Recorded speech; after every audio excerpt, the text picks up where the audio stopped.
কনা তোর বিয়ের জন্য একটা ছেলে দেখেছি। আমি দেখবো না, আমি যাকে ভালোবাসি তাকে বিয়ে করবো। ছেলেটা ফটোটা কোথায়? কত সুন্দর দেখতে আমার ছেলেটা। দেখার দরকার নেই, বললাম না যাকে ভালোবাসি তাকে বিয়ে করবো। ছেলেটা কিন্তু ঘরে সব কাজ জানে। বাসি মাজতে পারে। হ্যাঁ, বাসন মাজতে জানে, ঘর মুছতে জানে, কাপড় কাচতে জানে। ওই জন্য তো পাও টিপে গেছে। অনেক কষ্ট করে ছেলেটাকে দিয়েছি।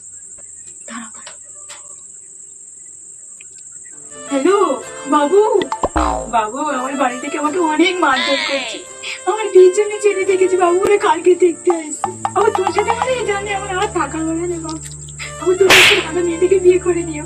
এটা আমাদের সম্পর্ক মেনে নেবে না বাবু, কোনোদিন মানে একটা ভালো মেয়ে থেকে বিয়ে করে নিও বাবু, আমাকে বলে যা। আমি রাখছি বাবু। কবে আসবে দেখতে? কালই আসবে। আমি রাজি, বলে দাও। হ্যাঁ বলে দে। হ্যাঁ এক্ষুনি বলে দাও। হ্যালো